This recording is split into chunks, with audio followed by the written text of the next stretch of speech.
Well, just obviously, this is a pretty tough day for me, so I think it's appropriate that I come and address each and every one of you who've actually been, the backbone of getting information to the public for us for the last few years. And what I say that is, in generally, the accurate information. So I think it's pretty clear that I need to present myself in front of you just to talk about the events of me giving my notice to retire.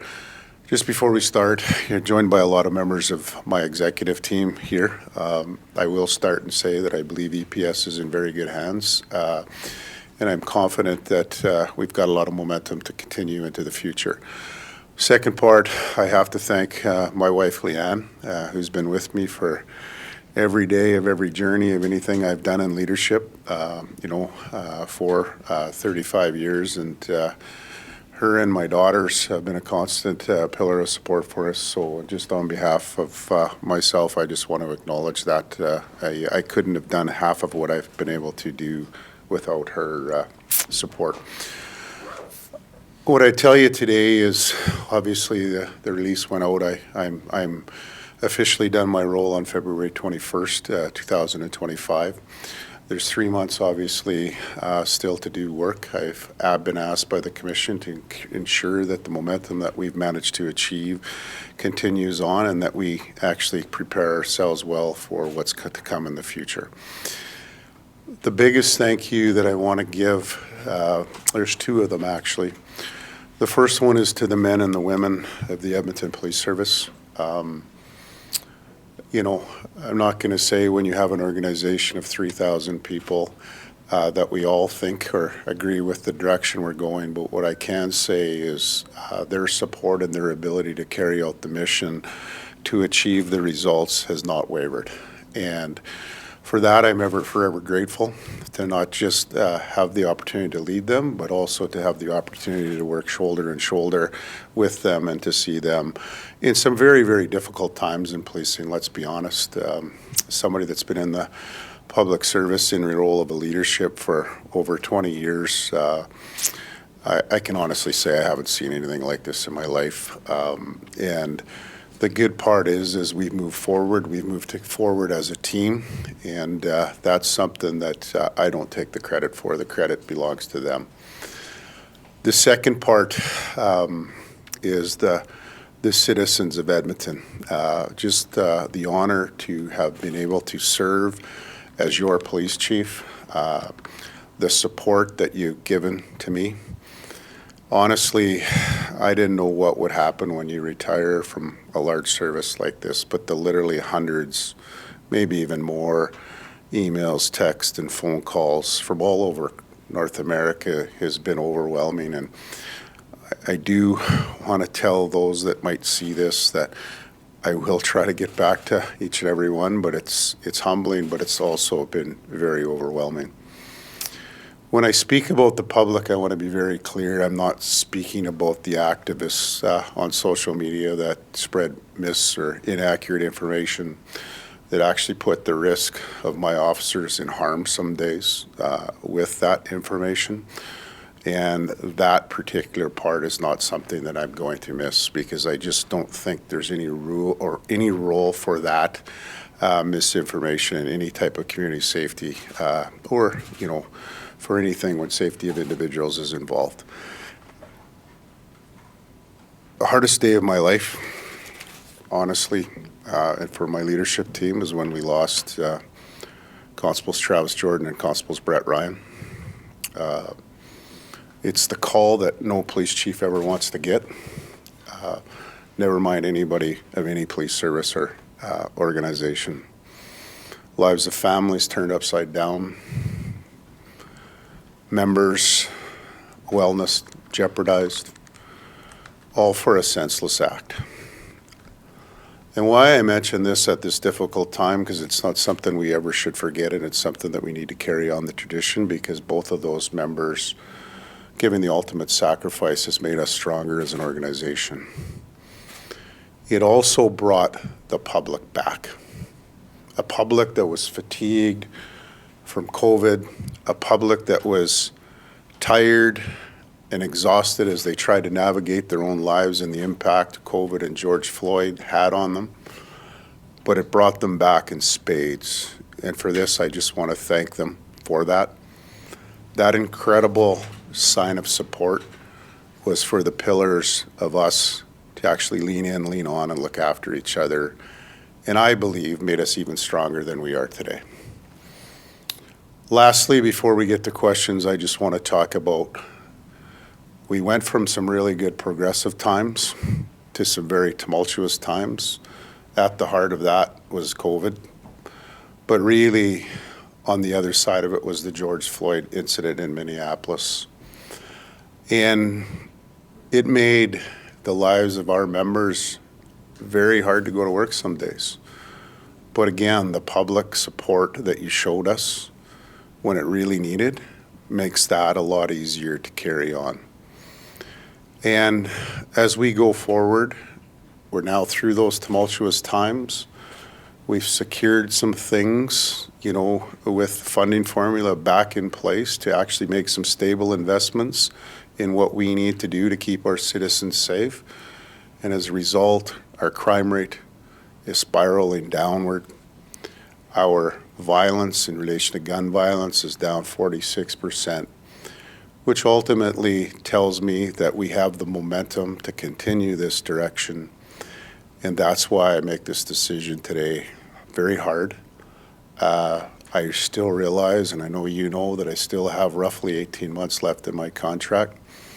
But I always have believed is you need to know when to move on, and you need to know when you need to turn it over to those that you've helped build the futures. EPS is in good shape. Nobody ever should think that we're not. EPS is strong with brain power that I think has never been stronger, including all ranks of our organization.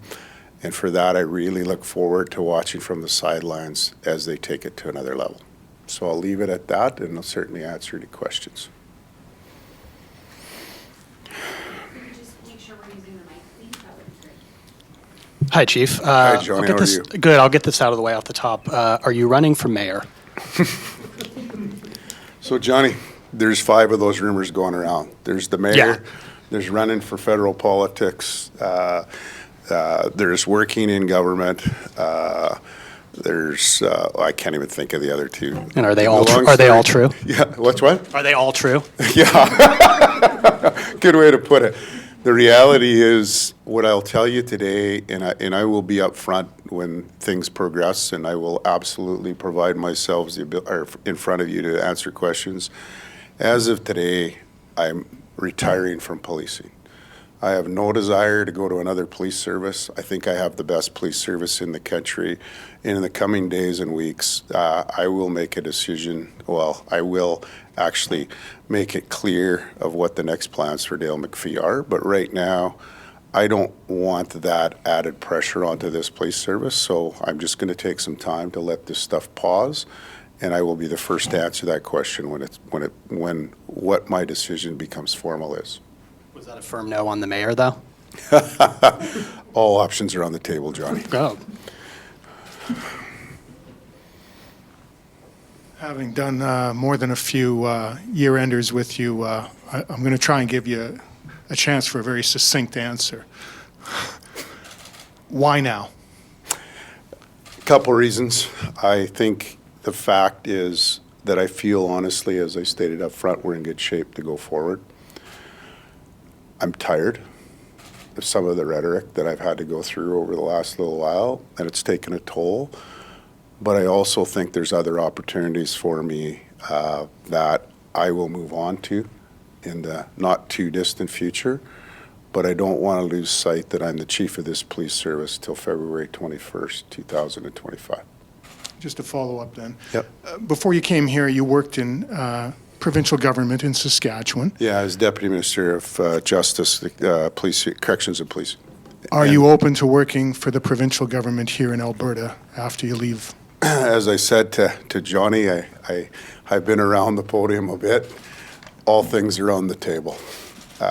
Yes. Is there any offer from the government? I am not going to comment if I've had offer to run from mayor from people, and I'm not going to comment if there's any offer on the table from government. But I really do appreciate where you're going, and please don't think anything light of that. I think we need the time to actually breathe. Hi, Chief. Hi. You are leaving with a year left on your contract? About a year and a half. I think. I guess David kind of already asked this, but was it your intention when you signed on to maybe not do the entire length of that contract, or what's the reason for cutting it off? I wouldn't say intention. What I would say is any length of contract that you have as a police chief or in the public service, there's also a time when you need to know when to go. Because I can tell you, and you've probably experienced it, some hang on too long, they become negative, and it spirals downward in the organization. I'm not that person. So my decision is a personal decision based on the state of the organization, some of the opportunities that I might have in relation to going forward, but also on the fact that I really do wholeheartedly believe that we're in good shape going forward. And that was one of my goals, is to build a succession plan. And when I say goals, set out by the commission, they actually wanted a succession plan in this organization because Edmonton Police Service had went outside for the last several chiefs of police. So I can tell you, I don't control who's picked, but they do have options within the Edmonton Police Service that they don't need to do that if that's what they choose to continue the momentum with. When you became chief, I think one of the first things that you were talking about was diversity within the ranks Yeah. of EPS and improving some of those numbers. I'm not going to ask you for the specific numbers right now. I think that's a future conversation, but do you feel that that has been achieved, that first goal? Yeah, 100%, and I'll just give you a few examples, and I appreciate you not trying to nail me down to a number. I can tell you that diversity in recruiting has never been stronger, in not just race, not just gender, but in thinking. Excuse me. You know, we've had upwards of 60-some% in some of these last recent classes from underrepresented communities. I can tell you in women in leadership roles, both in the sworn and civilian cohort, has increased probably fivefold from when I got here. I can tell you that our leadership team is diverse in the fact that we have 3 sworn deputy chiefs and 3 civilian deputy chiefs, which I think really allows us to look at the context in policing like nobody else is. And I can also tell you that many other police services are starting to emulate what we're doing. The other piece that I would say is, you know, we've increased that diversity in relation to adding extended resources in relation to our community councils to give us some advice, although they don't work within the police service, but they can strategically give it. In our civilian workforce, something that we don't often talk about is unbelievably stacked with talent and diversity from every faction in relation to the community that I think you could probably come up with. And it's really the strength of the two coming together with 3,000 strong that make us, how I think, take us to the level that we're at in relation to being able to think at a different level than many other organizations. And that has all changed in the last 6 years. One of the early things you talked about was diverting people from the justice system who don't need to be there. So people who might need some other intervention, healthcare, social services, something like that. Can you point to evidence that that has happened under your tenure? Yeah, I mean, everything from, let's start with community safety and well-being. An organization that's actually focused on starting to try to take people out of the justice system and get them support. We have help navigators. We've built out our PAC teams. The reality is we are doing that in spades. We're getting rid of some of our, let's say, minor warrants to get people a hand up to do it. I mean, the encampment response speaks for itself in relation to finding people services. But on the same side of that, it's also the balance of having to do that from an enforcement perspective as well. So why is the focus on, you know, a fentanyl super lab, which we've had 2 taken down? Why is the focus on getting that criminal element or the gang members that were running our encampments out of there? Once we actually deal with separating those 2 individuals or 2 individual groups and get them the solution, it becomes easier. So I could talk about this all day, but I think the best proof of this is We have literally had, like, I don't know how many police services, probably 15 to 20 right across North America coming in to study our model and have emulated this. So really the focus I think that you're getting at, Johnny, and what I really appreciate in the story is we've moved from generally an enforcement-driven organization to a balanced organization led by data and intelligence to try to get the people the right service they need at the right time to actually get them into the right system. And the Navigation Center is a prime example of putting the decision makers in the same room to actually get things done in real time. What I'm tired of is everybody saying things are complex. We put a person on the moon in the 60s. That was pretty tough back then. Now it's normal. The reality is if we just keep asking for the same stuff or blaming somebody else, the chances for success are zero. And I'm just wondering what you meant when you said you were tired, essentially, of people on social media putting you said something about putting Well, I mean, officers there's I mean, I can give you I several. just want to make sure that you're not Yeah. talking about, like, criticism in general. Oh, no. I mean, we're talking about doxing. I think I'll just give you the clear example is University of Alberta. I mean, there's also been an ACERT report on that as well. And the fact that most of the stuff that was said was by people that weren't there and they were making it up. But the other point to that is 11 of our officers and their families were getting doxed, which is a serious safety with no accountability to the people that were doing. That's the type of rhetoric we're talking about. And, you see, unfortunately, quite a bit of that, not just here, but in other areas too. Hi, Chief. Hey.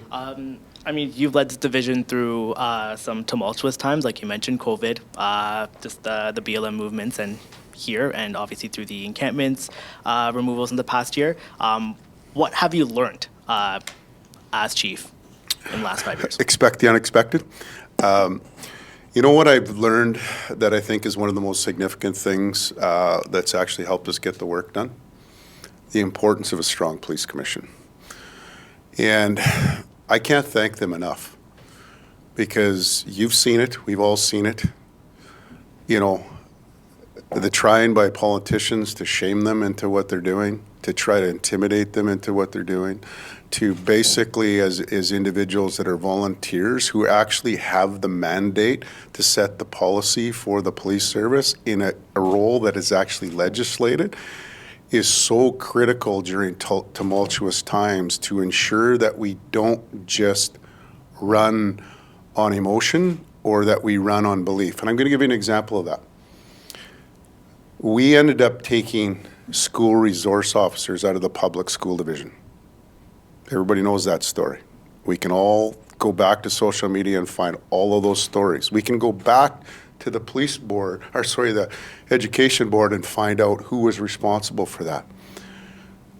2 independent academic research studies on both school divisions came up with the same result. Less than 4%, I think it was, there was a really small number of the people that were actually receiving the services, including marginalized kids, janitors, teachers, principals, and the list goes on, parents. Less than 4% of them didn't want us there. But because of social media and other belief systems, we weren't there. And if there's one fundamental thing that I've learned in my number of years in policing is the role in schools is try to remove barriers of kids that are actually introduced to problems to keep them in school so they can thrive, because there's academia and there's studies on that. When you can get them into high school, into the trades or post-secondary, the rate of becoming involved in the justice system for 2 cohorts, marginalized, non-marginalized, goes to 0. Yet somebody's belief system, and we don't need to name names because I'm kind of done with that, but that is something of where that type of behavior and following non-factual information can have devastating results going forward. Chief, you talked a bit about political strife, some of the social upheaval creating challenges for policing. Is there anything you look back on and wish I maybe said this or maybe did this better? Is there anything you're looking back on like that where you could have done something a little different? I mean, there's always things that you wonder, right? There's always things. And I mean, I don't live a day without wondering, is there anything that we could have did from a policy or an operational perspective that might have brought Travis and Brett and never had to go through that? You're always going to have that. And I mean, it's something when you're in leadership that you carry. And it's not a fun part of the job. But I think at the other side of it, through every major incident we go through, the professionalism that we see in an operational review to go through that and make the changes, I think is pretty impressive and something we take serious. I think the other thing that I think if I could look at things differently is this whole governance model that I spoke of. You got to remember, I come from a place where I was the Deputy Minister of Justice, Corrections and Policing. Nobody's going to fool me what the role of those things are, because I either had a role in improving it or helping write it or anything in between. And those got blurred way too quickly without me maybe stepping in and say enough is enough and order some type of, not order, I can't do that as a chief, but I can ask for somebody to review this and making sure that we get these relationships back on track. Because honestly, that's a big missed opportunity. I mean, I've done it after the fact by just doing things that maybe went against the grain. Like I think we all know in some of the encampments and some of the protests that we had around that, there was elected officials in those. And at the end of the day, that's just not okay. We got to make sure that we're trying to fix or help the people that need the services. So that's one that I maybe wish that I might have did something based on my knowledge earlier. Just to follow up on that, you're talking about obviously about relationships with city council. Not relationships. I'm talking about the general principles of roles of governance and respecting what those are and not crossing the lines. I can just get one more. I know you can't talk about who takes the job next, but more broadly speaking, what do you think are the challenges that are really going to face EPS in the next 10, 15 years? Well, there's going to be a few things. It's what we just talked about in relation to ensuring strong governance. I think the other thing is geopolitics, what's happening across the world and how it impacts on our streets. I think we're up to 540 or 550 protest demonstrations already this year. The impact of that is obviously staggering. I think the rate of addictions and mental health need to be addressed, and from all angles, in particular the health angle. And I think some of the things the province is really doing in relation to the recovery system, I think, are a positive step forward. I think the other part of that is we do need some type of Compassion Intervention Act, and this has been supported by all policing in Alberta. It's now looking like it's going to be supported nationally, potentially on the same thing. In other words, you can't solve an addictions problem by just by a justice solution. The reality is, if our officers deal with these people every day and they know who's struggling and they know who's committing crime or doing other things. So I think that part. I think the other thing that hasn't been taken into consideration probably enough by all sectors is the types of drugs on the street. When we talk about policy and stuff, we talk about marijuana and cocaine and heroin, and we got xylazine that makes your skin fall off, carfentanil that's for elephants, fentanyl. I mean, a lot of these are veterinarian drugs. And yet we still had a conversation in this city and other cities in Canada about making them safe. That doesn't make sense. So I think we have to pay attention to that policies, and I think we're seeing it play out in BC.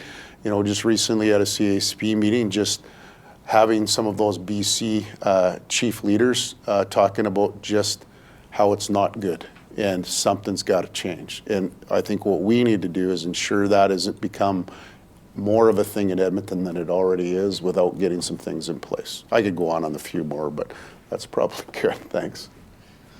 Hi, Chief.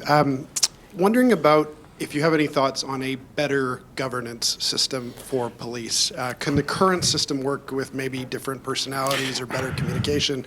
Or are there some structural changes to the government system that you'd recommend? I think you nailed it, because I've been around different police agencies, and generally what we have should work if you respect the boundaries.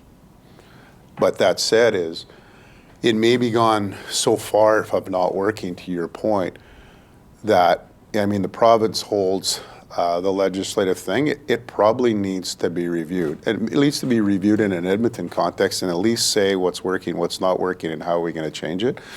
But, you know, I just want to be very clear.